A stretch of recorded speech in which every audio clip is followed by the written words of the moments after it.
Qué gusto poderlos volver a saludar. Vamos a hablar ahora un poco acerca de la política agraria y vamos a hablar un poco especialmente acerca de la política agraria en el tiempo de la colonia. En el video anterior vimos un poco acerca de la administración dentro del periodo que representó la colonia o el tiempo de colonización dentro de Guatemala.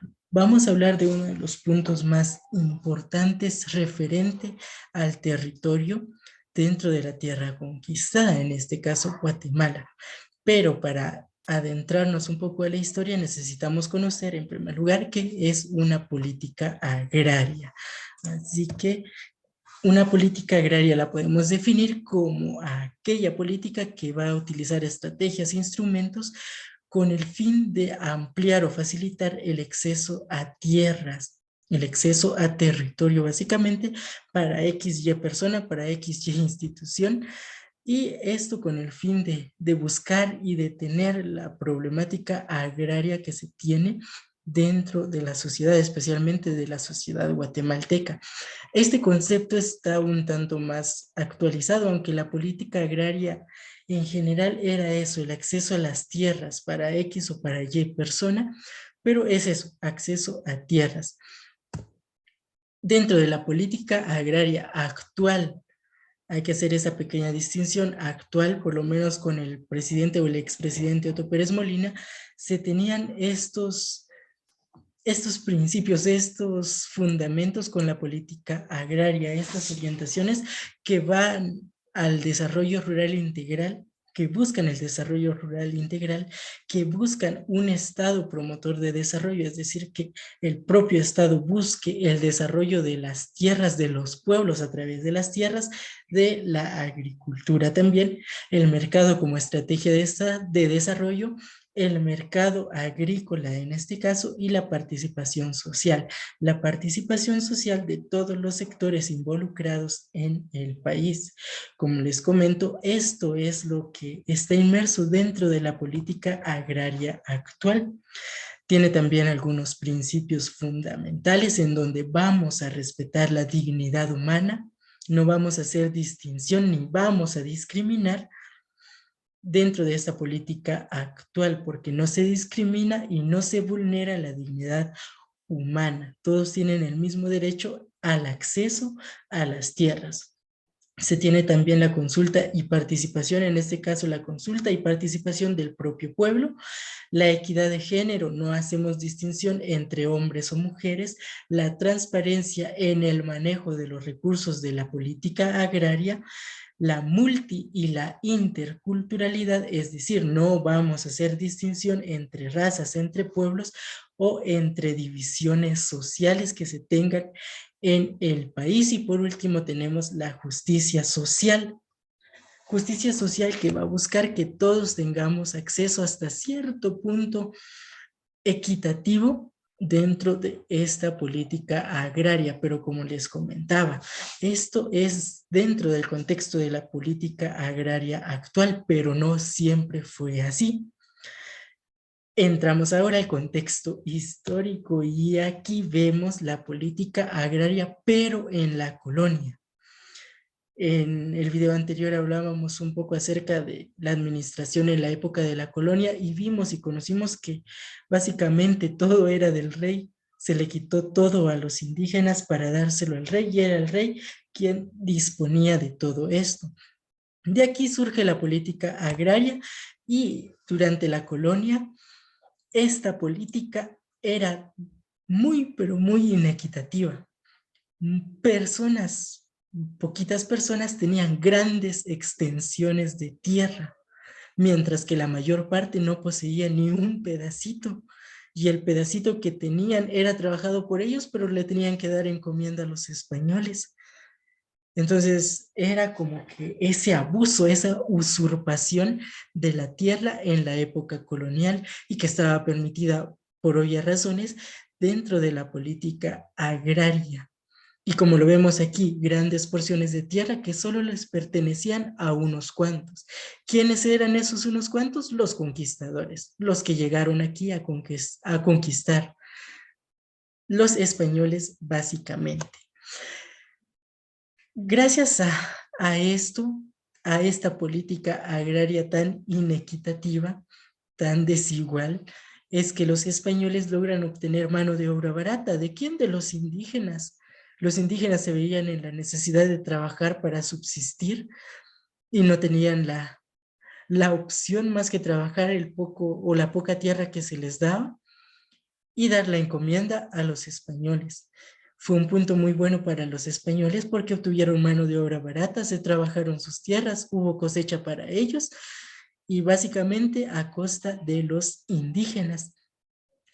Eran los indígenas quienes trabajaban estas tierras y lo tributaban en la famosa encomienda de la que ya habíamos hablado con anterioridad. Y esto hasta cierto punto llegó a ser como que el surgimiento de un sistema de capitalización y de tributación, porque al final era un tributo, era como que ir a pagar el derecho a estar vivo, a tener un pedacito de tierra a los españoles. ¿Por qué? Porque ellos usurparon la mayor parte de las tierras que se tenían. La política agraria dentro de la colonia se regía por 5 principios y todos estos principios buscaban lo mismo: el interés económico y la solvencia en sí de los españoles. El primer principio que se tiene es el principio de señorío. Llegaron los españoles, conquistaron la tierra guatemalteca o los diferentes países y básicamente todo lo conquistado era propiedad del rey. Le quitaron el derecho de propiedad a los nativos, es decir, que les quitaron sus tierras y les dijeron: mirás qué haces porque ahora donde estás viviendo es del rey. Dentro del principio de señorío era el rey el que daba las tierras a ocupar. Como todo era básicamente del rey, aunque no lo haya trabajado, solo llegaron a conquistarlo y bajo la escritura, digamos, bajo el aspecto legal, toda la tierra era propia del rey. Era él quien daba las porciones de tierra a los diferentes conquistadores, a las diferentes personas españolas, que luego las ocupaban, que luego ponían a los indígenas a trabajar para obtener beneficios ellos. El rey cedía o vendía tierras. Aquí había dos opciones: o el rey las daba o las vendía, y estaba la opción de comprarlo por parte de los españoles. Y nadie podía usurpar las tierras, es decir, que aunque hubiesen hectáreas y hectáreas de tierra desocupada, de tierra que no se estaba utilizando, de tierra ociosa, nadie los podía utilizar. Si alguien los llegaba a utilizar, se le conocía como usurpación y ya eso tenía un castigo después. Este es el principio de señorío. Básicamente el rey era dueño de todo, él daba, él quitaba, él vendía, lo que incluso no era de él. Dentro del segundo principio tenemos a la tierra como aliaciente. Y aquí está como que la ligadura con el otro principio, porque el rey ofrecía tierra que no era suya. Es decir, ofrecía la tierra que había conquistado, que ni siquiera conocía, pero como era de él, podía hacer con esa tierra lo que a él se le diera la gana. Se dan los primeros rastros del latifundismo y en este caso se dan los primeros rastros de que a pocas personas les tocan grandes extensiones de tierra. Las utilizaban, probablemente sí, probablemente no, eran tierras ociosas, perdón, y en la mayor parte tenían a los indígenas a su merced trabajando esa tierra que se les había dado. Había cierto desconocimiento por parte de la corona de el valor de las tierras que cedía.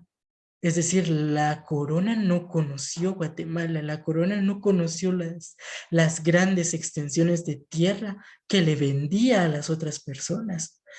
No es como que haya venido el rey y le hubiera dicho a tal persona: por ser un gran terreno, esta va a ser más costosa.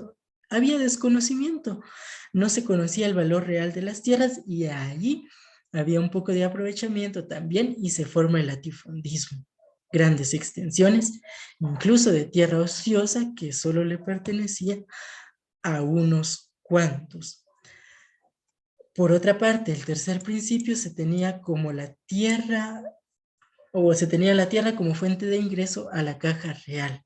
¿Qué era lo que buscaba la corona? Básicamente el ingreso monetario. Aquí, en este punto, en este principio, ya la monarquía, ya la propia corona empieza a dar órdenes para que cada persona que tuviera una porción de tierra tuviera títulos de propiedad. Es como que el nacimiento de esto de los títulos de propiedad para acreditar realmente que eran los dueños de esa tierra, que se les había cedido o que se les había vendido. Si alguien, por ejemplo, había usurpado tierras y no había recibido castigo, todavía tenía dos opciones. Tenía la opción de pagar por la tierra que había usurpado o estaba la opción también de que lo desalojaran, que le quitaran la tierra que usurpó. Había estas dos opciones y la que más convenía era pagar. Le convenía a quien usurpó y le convenía a la corona al final de cuentas porque obtenía ingreso monetario, obtenía dinero. Esto es el punto de la tierra como fuente de ingreso a la caja real. Por otra parte, perdón, tenemos la preservación de las tierras comunales de indios.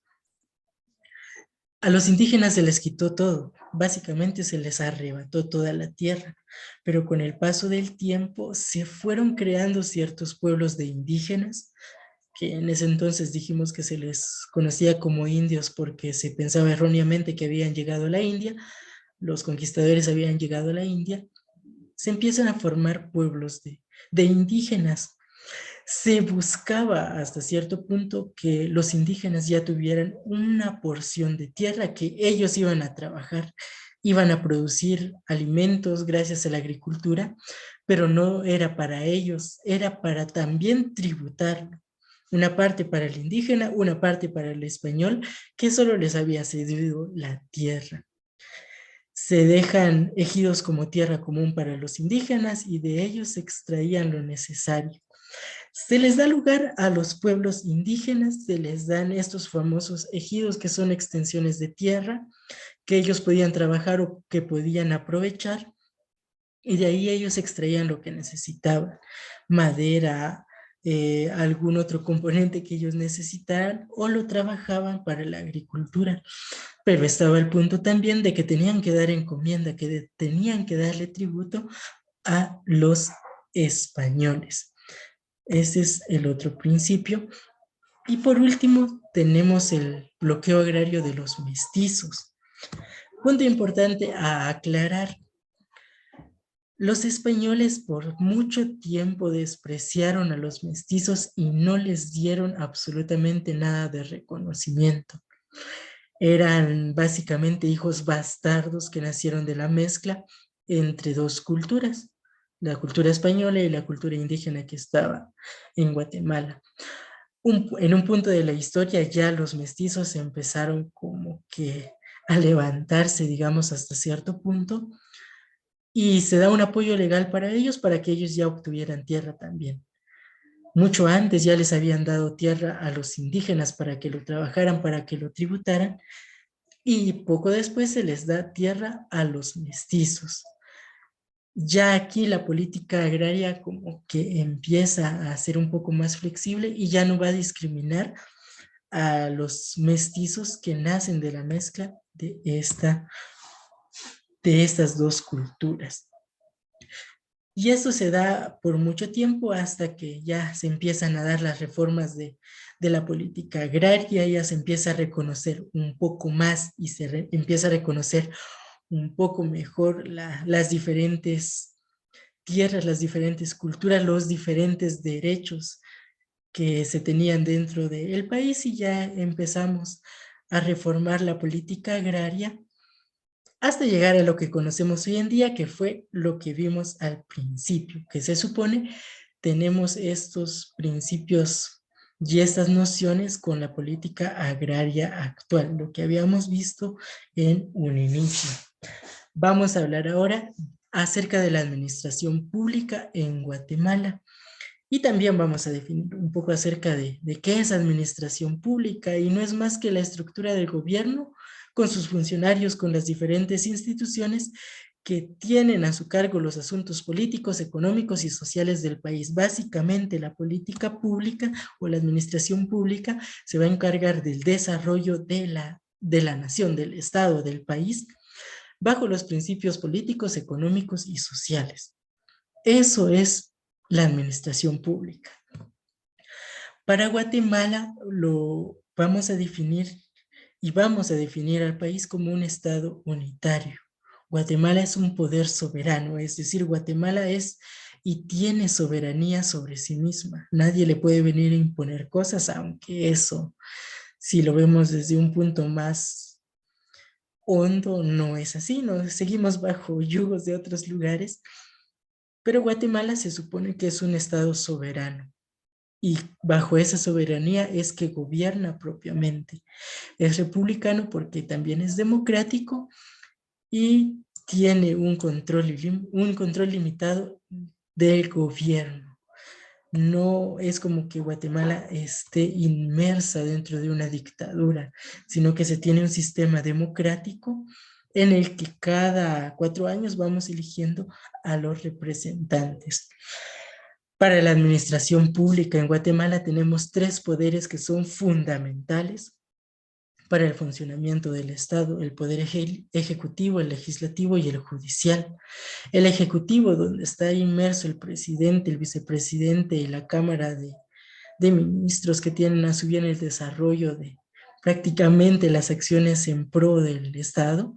El legislativo, en donde encontramos al gobierno, aprueba, produce o da lugar a alguna ley, o por otro lado vota una ley, y tenemos al Poder Judicial.